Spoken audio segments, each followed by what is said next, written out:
Hello दोस्तों, कैसे हैं आप सब। स्वागत है आप सभी का कॉमिक वर्ल्ड चैनल पर। तो चलिए दोस्तों, शुरू करते हैं राज कॉमिक्स में थ्रिल हॉरर सस्पेंस सीरीज का कॉमिक विशेषांक 13वां दिन। संजय गुप्ता की पेशकश। 13वां दिन। राम नाम सत्य है, सत्य बोलो गत्य है। शमशान। शमशान इंसान के अस्तित्व का अंतिम पड़ाव। कुछ साधक व अघोरी इसे अपनी शेष जिंदगी का भी पड़ाव बना लेते हैं। आम चाम चामुंडाए हीम क्लीम फट। ऐसे साधक साधारण इंसानों से अधिक शक्तिशाली होते हैं, इसलिए शरीर चलाने वाली उस शक्ति को भी देख लेते हैं जिसे रूह कहते हैं। कहाँ जा रही है नामुराद? शव को जाने दे, उसका अंतिम संस्कार होने दे। अब तेरा उससे कोई संबंध नहीं रह गया। उसको चैन से स्वाहा होने दे। इसका मतलब तू मुझे देख सकता है? क्या मुझे सुन भी सकता है? बता, बता, क्या तू मुझे सुन सकता है? कोई मुझे नहीं सुन रहा, मेरी तरफ देख भी नहीं रहा। भभूति बाबा साधक है। शमशान में यहाँ वहाँ मंडराती तुझ जैसी सैकड़ों रूहों और आत्माओं को देख भी सकता है और सुन भी सकता है। मेरे जैसी आत्माओं से तेरा क्या मतलब? क्या मैं आत्मा हूँ? हाँ, तेरा देहांत हो चुका है। तेरे नाते रिश्तेदार तेरी देह का क्रियाक्रम करने उसे यहाँ लाए हैं। सत्य का सामना कर मूर्ख आत्मा। 13वें दिन किसी भी पल आकर यमदूत तुझे अपने साथ यमपाश में जकड़कर यमलोक ले जाएंगे। नहीं, यही है मृत्यु, मुक्ति और जन्म का जीवन चक्र। नहीं नहीं, मेरी मृत्यु नहीं हुई, मैं मर कैसे गया? लीजिए, कपाल क्रिया कीजिए। अरे ये क्या किया? मेरे शरीर को अग्नि के सुपुर्द कर दिया, खाक कर दिया उसे। ठीक 13 दिन बाद। हा हा हा हा हा हा। आ गए यमदूत तुझे ले जाने। यमपाश में जकड़ा गया तू। बेचारा रामलाल बस से गिरा, सिर पर चोट लगी और चल बसा। जीवन का कुछ भी नहीं पता, कब है कब नहीं। अरे शालिनी, बहू ये क्या कर रही हो? छोड़ो छोड़ो इस गार्डनिंग फाउंटेन को। तुमने इसे हाथ क्यों लगाया? तुम्हारी ऐसी हिम्मत! तड़ाक! पौधों को पानी 2 घंटे बाद भी मिल जाता तो वो सूख नहीं जाते, लेकिन मेरी चीज़ों और मेरे काम से कोई और छेड़छाड़ करी है मुझे बिल्कुल बर्दाश्त नहीं।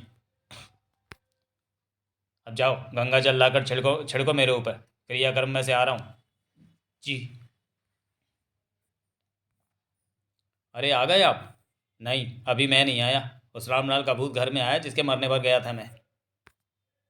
और तुम तीनों भाइयों को कोई शर्म लिहाज है या नहीं? हमने क्या किया पिताजी?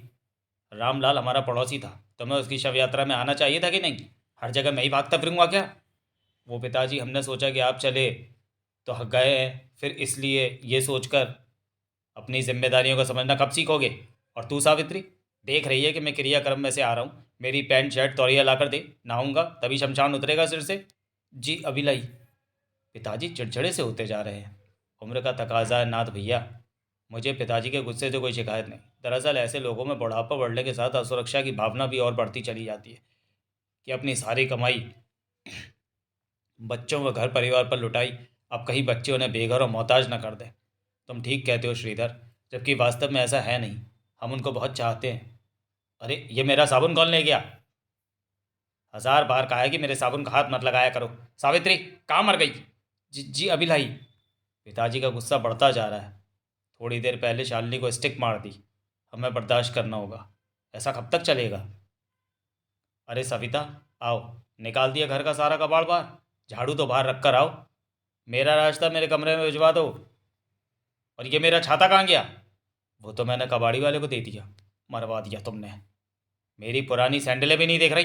कौन आया था मेरे कमरे में? सावित्री, सावित्री! तुम्हारी बहू सविता ने आज घर का सारा टूटा फूटा सामान कबाड़ी वाले को दे दिया। किससे पूछ कर? कितनी दफ़ा कहा है कि मेरी किसी भी चीज़ को हाथ लगाने से पहले मुझसे पूछ लिया करो। इतना गुस्सा क्यों करते हो? हाई ब्लड प्रेशर है, डॉक्टर ने टेंशन लेने को मना किया है। अच्छा है, मर जाऊंगा, जान छूटेगी सब झंझटों से। वैसे भी रिटायर्ड आदमी की क्या ज़िंदगी रह जाती है। अब जाओ, मुझे आराम करने दो। दादी, हम दादाजी का पोर्टेबल टीवी अपने कमरे में ले जा रहे हैं। हाँ दादी, हमारे टीवी में वीडियो गेम की लीड नहीं लग रही। खबरदार सोनू, मेरे टीवी को हाथ मत लगाना। बच्चे थोड़ी देर बाद टीवी रख जाते तो बकवास बंद करो और जाते आते कूलर ऑन कर देना। बच्चों के कूलर का पंप खराब हो गया था। यहाँ के कूलर का पंप बच्चों के कूलर में लगा दिया है, शाम तक दूसरा पंप आ जाएगा। क्या? शाम तक अगर मैं मर गया तो मेरी चिता पर लगा देना इस पंप को। दोपहर को। सुनिए, उठिए, खाना खा लीजिए। अरे अब उठिए भी, बच्चों से भी कोई नाराज़ होता है क्या? तो क्या बच्चों को सिर पर बैठा लूँ? शांति प्रसाद की ऐंठी हुई जीभ को देखकर सावित्री के गले से चीख निकल गई। गौतम, नाथ, श्रीधर, जल्दी आओ, तुम्हारे पिताजी को क्या हो गया है? हाँ हाँ, मैं तो पागल हो गया हूँ। कुछ नहीं खाना मुझे, मैं जा रहा हूँ, बाहर खा लूँगा। अभी इतनी पेंशन आती है मेरी कि मुझे किसी के आगे हाथ फैलाने की ज़रूरत नहीं है। माँ की चीखों ने घर में अफरा तफरी मचा दी थी। क्या हुआ माँ, क्या हुआ? गौतम, नाथ, श्रीधर, तुम्हारे पिताजी, देखो इनको क्या हुआ। पिताजी, पिताजी उठिए पिताजी, डॉक्टर, डॉक्टर को बुलाओ। श्रीधर। जो चला गया उसका अंतिम ठिकाना यही है। सॉरी, अब ये नहीं रहे, शायद हार्ट अटैक पड़ा है, 10-15 मिनट पहले इनकी मौत हुई है। नहीं, पिताजी चले गए, पिताजी चले गए नाथ। जो चला गया उसका अंतिम ठिकाना यही है। राम नाम सत्य है। ठहरो, रुक जाओ। मैंने हजारों शव यात्राएं यहाँ आती देखी हैं, उनके साथ मरने वालों की आत्माएं भी आती देखी हैं, मगर इस शव यात्रा के साथ आत्मा नहीं है। इस मुर्दे की आत्मा कहाँ गई? अरे भाई आगे चलो, कोई पागल बाबा है? बाबा की आंखें झूठ नहीं देखती। आत्मा शव के साथ नहीं आई, ऐसी आत्मा तबाही लाती है। सावधान, सावधान। आत्मा के बिना शव को जला दिया, भुगतोगे, भुगतोगे।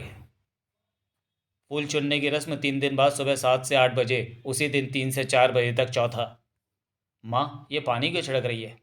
टिंकू बेटा, यह साधारण पानी नहीं है, गंगा जल है। कहते हैं शमशान में आत्माओं व अन्य बुरी ताकतों का वास होता है, जिससे वहाँ अपने संबंधियों के शवों का संस्कार करने का लोग प्रभावित हो सकते हैं। पवित्र गंगा जल में बड़ी शक्ति होती है। शमशान से लौट कर घर वापस पहुँचने पर गंगा जल इसलिए छिड़कते हैं ताकि बुरी ताकतें घर के बाहर से ही लौट जाएं। चलो अब तुम सब नहा लो, और हाँ, नहा धोकर अपने सभी वस्त्र बदलना। ठीक है माँ। चौथे दिन। माँ, बरामदे में बैठकर खाना क्यों बना रही हो? रसोई में क्यों नहीं बना रही? टिंकू बेटा, यह खाना तुम्हारे दादाजी के लिए है। दादाजी के लिए? पर वो तो मर गए। चिंकी बेटा, आज उनके चौथे की रस्म है, ये खाना बनाकर शमशान में ले जाना होता है। पर ये रोटियां तो एक तरफ से कच्ची हैं, चावल और काले उड़द की दाल भी अधपके हैं। हाँ, ऐसा ही होता है। मृत व्यक्ति के चौथे की रस्म का खाना अधपका और घर के बाहर ही बनाया जाता है, जिससे कि मृतक की आत्मा अपनी मृत्यु की वास्तविकता को समझ जाए कि अब शेष लोगों के साथ उनके सभी संबंध छूट चुके हैं और अब उसकी इस घर में कोई जगह नहीं है। तो क्या किसी के मरने के बाद भी उसकी आत्मा घर में होती है? पता नहीं, तुम दोनों जाकर अपना काम करो, हमें अपना काम करने दो, जाओ। मैं पौधों को पानी दे दूं? 2 दिन तक शोक प्रकट करने वालों का आना जाना लगा रहा, पानी भी नहीं दे पाई। दे दो, मैं भी चलती हूँ। बगीचे को पिताजी बड़े प्यार से सींचते थे। जीते जी कोई किसी से कितना भी खफा रहे, मगर मरने के बाद उस आदमी की कमी तो घर में महसूस होती है। पिताजी के बिना घर में वीरानी सी छा गई है। इन फूल पौधों में पिताजी की यादें समाई हैं। भगवान उतनी उनकी आत्मा को शांति दे। अच्छा, मैं 4 दिन के लिए घर से क्या चला गया, इन नामुरादों ने मुझे मरा समझ लिया और मेरी आत्मा की सलामती के लिए दुआ कर रहे हैं। किसी ने मेरी खोजबीन की कोशिश भी नहीं की, और इसको पिछली बार मना किया था कि मेरी गार्डनिंग फाउंटेन के हाथ ना लगाए, मगर मेरे कहे की कोई कद्र नहीं। आज तो मैं इसका सिर ही फोड़ डालूंगा। ले मर दुष्ट।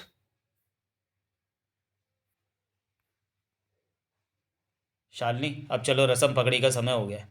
बस हो गया, चलो। ये सविता बहू किसकी रसम पकड़ी की बात कर रही थी? रामलाल की रसम पकड़ी तो कल हो चुकी है, मैं कल वहीं क्या था।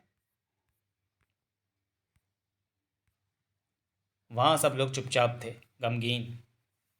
बाप के मरने के बाद कितना दुख था रामलाल के बच्चों को। मेरे धीरज बंधाने से भी क्या होता। धीरज धरो बेटा, धीरज धरो। मौत पर किसका वश चलता है। दुख में कोई कुछ नहीं बोल रहा था। दुखी था मेरा मन भी, घर लौटना नहीं चाहता था। मैं जाकर एक पार्क में सो गया। थम। उफ। नामुराद बच्चे यहाँ भी चैन से सोने नहीं दे रहे। फुटबॉल हवा में उड़ रही है। था, दफा हो जाओ यहाँ से। किसी ने उसे किक मारी है। फुटबॉल पूरी ताकत से आकर उस बच्चे की छाती से टकराई थी। जूम, धाड़, फुटबॉल के तेज प्रहार से उसकी छाती फट गई है। कुत्ता रो रहा है या कोई भूत है। जो चला गया संसार के समस्त रोगों और भोगों से मुक्त हो गया। भगवान उसकी आत्मा को शांति दे। मगर बाहर कब तक रहता, घर तो लौटना ही था। आखिर घर भी तो मेरा है। यहाँ तस्वीर किसकी रखी है? मेरी तस्वीर? मेरी तस्वीर पर माला? इसका मतलब सविता बहू के मुंह से मैंने ठीक सुना है। मैंने गुस्सा होकर 3 दिन के लिए घर से क्या चला गया। उन्होंने मुझे मारा समझकर मेरी रसम पगड़ी तक कर डाली। शांति प्रसाद जी बड़े मिलनसार थे। अब भगवान आपको इस दुख को सहने की शक्ति दे। अरे मैं जिंदा हूँ हराम खोरो। बहन जी ये अचानक हुआ कैसे? कहा था इतना गुस्सा मत करो, हर समय टेंशन टेंशन टेंशन। अरे कम बख्तो, मुंह लटका कर क्यों बैठे हो? मैं जिंदा हूँ। गौतम भैया इस तस्वीर को दीवार पर लगा दूं? नाथ हराम खोर, पहले इस पर से माला तो उतार। वो मरो हुओं की तस्वीर पर चढ़ाते हैं। अरे कानों में रुई डाल रखी है? मेरी एक आवाज़ पर सारा घर हिल जाता था, आज क्या हो गया सबको? कोई मेरी आवाज़ नहीं सुन रहा? हाँ बस ठीक है नाथ, यहीं रहने दो। अब आगे क्या करना है माँ? 10वें पर शमशान में रखी अपने पिता की अस्थियां लेकर तुम तीनों को हरिद्वार जाना है। पंडित को गरुड़ पुराण पाठ के लिए बोल दिया है, आत्मा की शुद्धि के लिए ज़रूरी होता है। मेरी अस्थियां?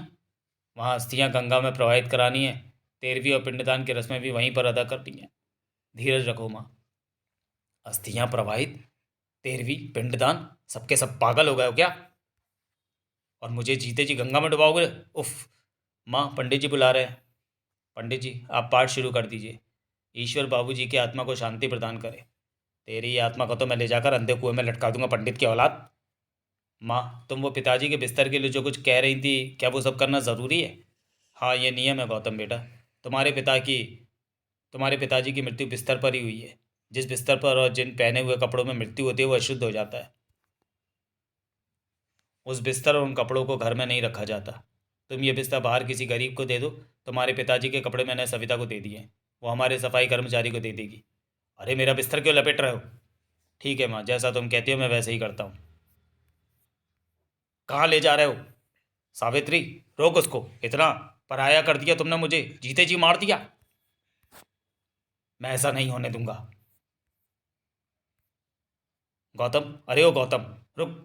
मेरा बिस्तर वापस ला, उसे मत दे। मुझे घर से निकाल दिया तुम लोगों ने। ये कुत्ता क्यों रो रहा है? भगाओ इसे। कुत्ता आत्मा को देखकर विलाप कर रहा था। दिल से निकाल दिया, सभी रिश्ते तोड़ डाले। हुश हट, भाग भाग यहाँ से मनुष्य कहीं के। मेरा बिस्तर घर के बाहर फेंक दिया। मेरी चीज़ों को मेरे जीते जी तो क्या, मेरी मौत के बाद भी कोई इस्तेमाल नहीं कर सकता। गुस्से में शांति प्रसाद की आंखों से चिंगारियां छूट पड़ी थीं। बुरी आत्माओं के क्रोध में विध्वंस की शक्ति होती है। मेरी चीज़ों को लौटाना होगा। स्क्रिश। मेरी चीज़ों का प्रयोग करने वालों को मैं सजा दूंगा। ये क्या हो रहा है? गद्दे का मोटा धागा मेरे पाँव में लिपट रहा है। भिखारी की आंखें दहशत से चौड़ी होने लगी। मेरी टांगों को लपेटता हुआ मेरे पूरे जिस्म को अपनी गिरफ्त में लेता जा रहा है। ओ साहब। आ ये तो कफन बनकर मेरे जिस्म से लिपटता जा रहा है। बचाओ। पिताजी के गद्दे से धागा निकलकर इस भिखारी को क्यों लपेट रहा है? अरे अरे कोई बचाओ, धंसू धंसू भिखारी को। इस गद्दे में भूत है। हटो, मैं धागे तोड़ता हूँ। बचाओ, मेरा दम घुट रहा है। उफ, ये धागे इकट्ठे होकर मजबूत हो गए हैं। किसी के पास कैंची या ब्लेड है? मेरे पास ब्लेड है। लाओ लाओ जल्दी दो। जेब कतरा है कमबख्त। ब्लेड लेकर गौतम बाज की तरह भिखारी पर झपटा और उसके धागे काटने लगा। घबराओ नहीं, घबराओ नहीं, मैं भी सारे धागे काट दूंगा। गर्दन के पास आकर ठिठक गए उसके हाथ।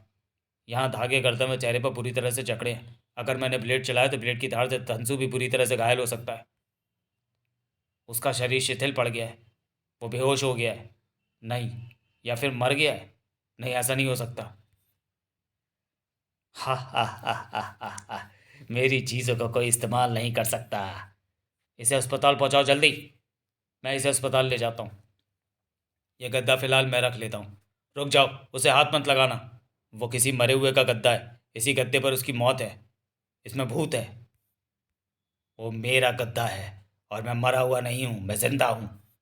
देखा? गौतम के होश उड़े हुए थे। मैंने वहाँ अपनी आंखों से देखा है माँ। वो भिखारी उस गद्दे पर सो गया जो मैंने उसे दिया था। ये तेरा वहम भी हो सकता है। उस गद्दे से निकले धागों से हुई किसी की मौत वहम नहीं हो सकती माँ। तू अभी इस बात को अपने तक ही रख, खामखा सब डरेंगे। और ओ ये पिताजी की कुर्सी हिल कैसे रही है? तू भी कितना वहमी हो गया है।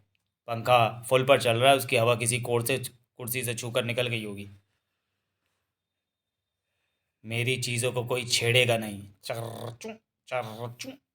सविता, तूने पिताजी के कपड़े सफाई कर्मचारी को दे दिए? हाँ माँ, अभी थोड़ी देर पहले ही दिए। किसकी किस्मत में पता था वही पहनेगा। अभी पिछले हफ्ते ही तो नया सूट सिलवाया था पिताजी ने, वो तो खुश होकर ले गया।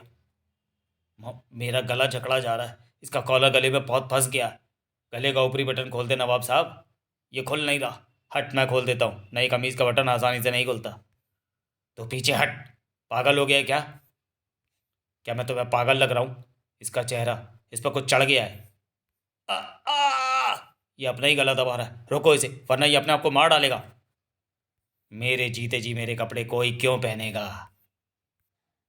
माँ, मैं झूठ नहीं कह रहा था। वो भिखारी गद्दी की वजह से मारा है। मैं नहीं मानती। तो फिर वो सफाई कर्मचारी धनसु पिताजी के कपड़े पहनते ही रेस में ढंग से कैसे मारा गया? ये सब मैं नहीं जानती, मगर वो सब बकवास है। रघुवंश, तुम कहाँ जा रहे हो?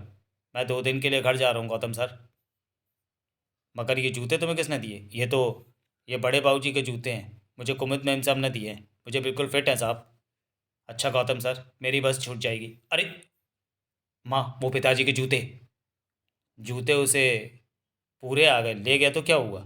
इसे खामखा वहम हो रहा है। ये वहम नहीं है। मैं उसे रोकूंगा। मैं उसे जूते पहनने से रोकूंगा। बहुत बुरा किया इसने। रोको। अपनी चीज़ों से छेड़छाड़ नहीं करने दूंगा। रोको, बस रोको। रघुवंश रुक जा। बस के पास मत जा। रघुवंश तो बस पर चढ़ चुका था। गौतम ने भी चलती बस को पकड़ा। उफ। बस में पहुंचते ही गौतम के होश उड़ गए। गौतम सर, मुझे बचा लो। मुझे किसी ने पकड़ रखा है। पर वो दिखाई नहीं पड़ रहा। गौतम के देखते ही देखते रघुवंश के दोनों पांव उसकी टांगों से ऐसे अलग हो गए जैसे उन्हें बड़ी बेरहमी से खींचकर तोड़ डाला गया हो। खचाक! उफ! Oh no!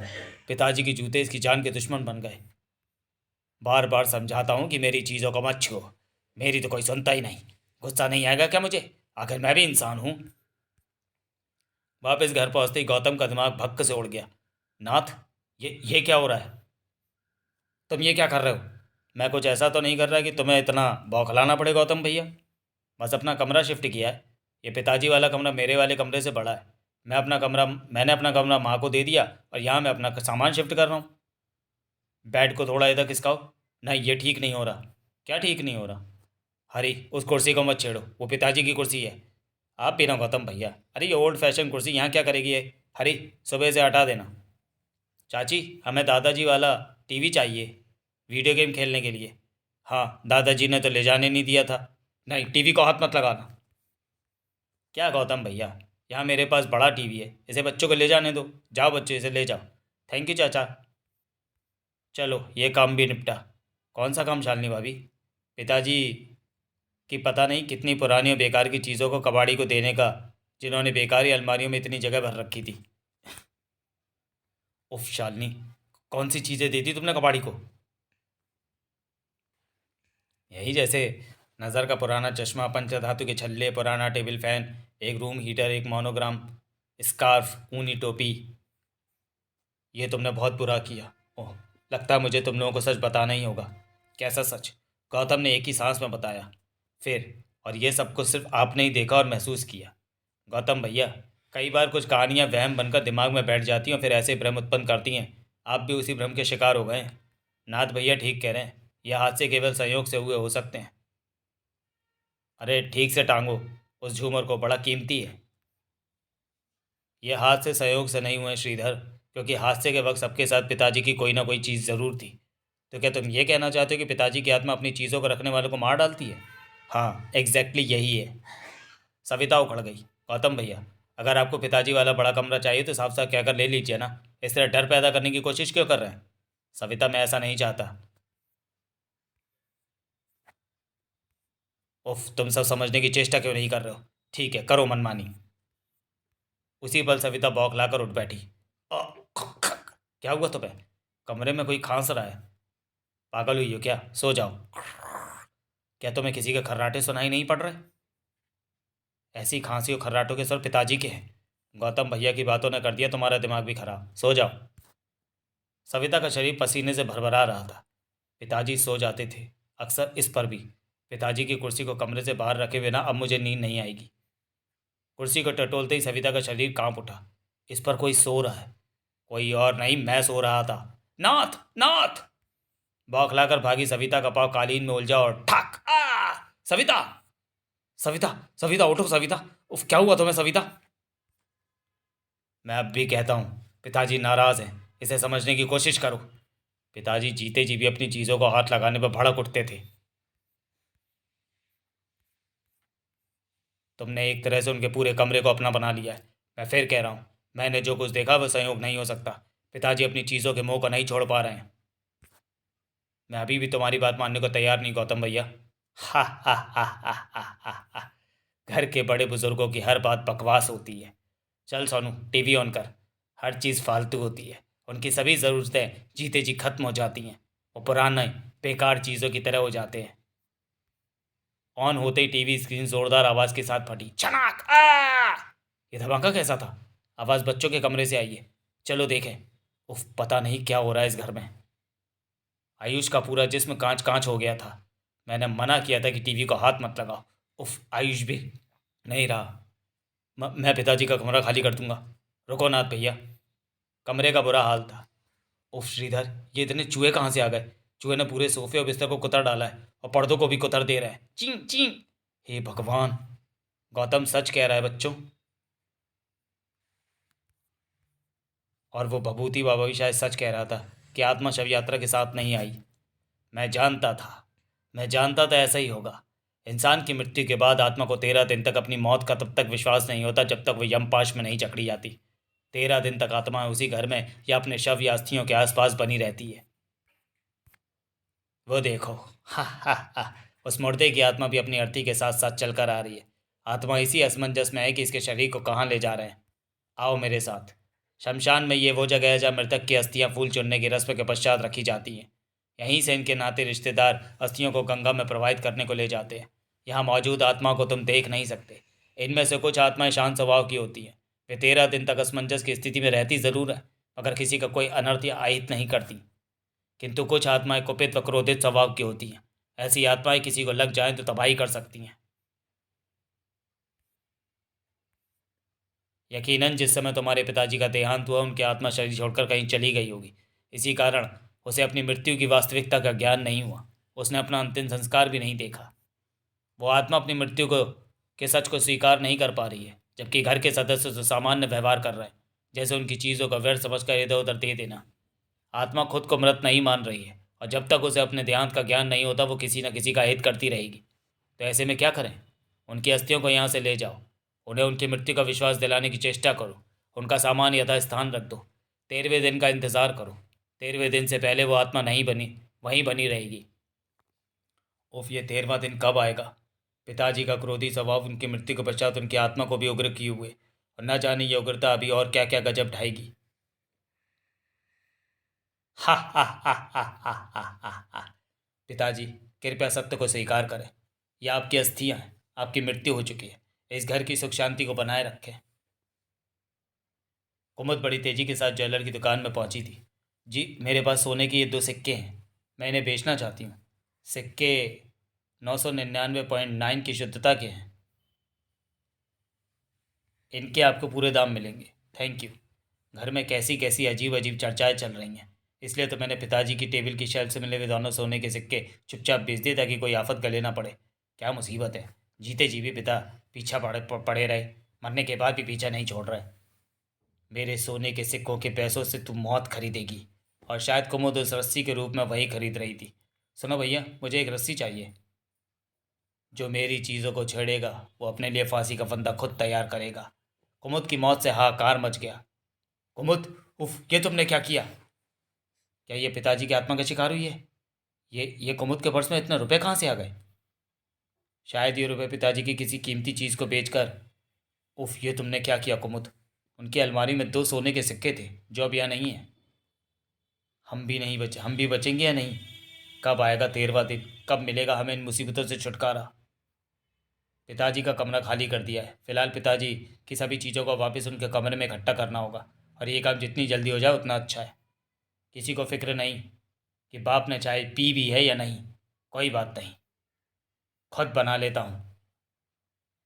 अभी हाथों और चलने फिरने से मोहताज नहीं हुआ तुम्हारा बाप। और ये लाइटर कहाँ रख दिया? हाँ, ये मिल गया। हा हा हा हा। उफ, गैस नॉब कैसे खुली? गैस की तेज गंध सही समय पर सूंघ ली मैंने। पर वो लाइटर शेल्फ से नीचे कैसे गिर गया? बिजली की तरह ये विचार उसके मस्तिष्क में कौंधा तो सैर कर रह गया उसका जिस्म। Oh no! कहीं पिताजी की आत्मा इस लाइटर से खुले गैस बर्नर से रिश्ती गैस में आग लगाने की कोशिश तो नहीं कर रही थी? गौतम भैया, क्या हुआ? गैस का रेगुलेटर क्यों उतार लाए? हकीकत सुनते ही नाथ के पांव तले जैसे जमीन ही खिसक गई थी। फिर, हे भगवान, ना जाने कब आएगा वो 13वां दिन। पिताजी के कमरे का सारा सामान वापस उनके कमरे में जमा कर दिया है। कबाड़ी से पिताजी का नज़र का चश्मा कोई नत्थू ले गया था। बैड लक, वो रेलवे क्रॉसिंग पर रेल से कटकर मारा गया। फिर भी पिताजी का ग्रामोफोन और उनकी अंगूठी में वापस ले आया। 10वें पर ही हरिद्वार में अस्थियों का विसर्जन होता है। ईश्वर आपकी आत्मा को शांति प्रदान करे। और 13वीं तक की सभी क्रियाएं, जिनमें शामिल होता है पिंडदान भी। पिंडदान के साथ ही मृतक की आत्मा यमपाश में जकड़ कर यम के दरबार में पहुंचा दी जाती है। नहीं नहीं, मुझे छोड़ दो, जाने दो मुझे। और 15वें या 17वें दिन घर की शुद्धि के हवन और ब्राह्मणों के भोज के पश्चात आत्मा की शांति हो जाती है। वहीं उसे उसके पाप पुण्यों के फल के अनुसार ईश्वर के चरणों में या नरक में स्थान मिलता है। अब कोई भय नहीं रहा। अब तुम चाहो तो उनका सामान प्रयोग कर सकते हो, लेकिन खबरदार, कुछ आत्माएं हटी व शक्तिशाली होती हैं। हे, मेरी चीज़ों को ना छेड़ना। समाप्त। तो चलिए दोस्तों, वीडियो को यहीं समाप्त करते हैं और मिलते हैं थ्रिल हॉरर सस्पेंस सीरीज़ के अगले कॉमिक विशेषांक रक्त कथा में। तब तक के लिए धन्यवाद।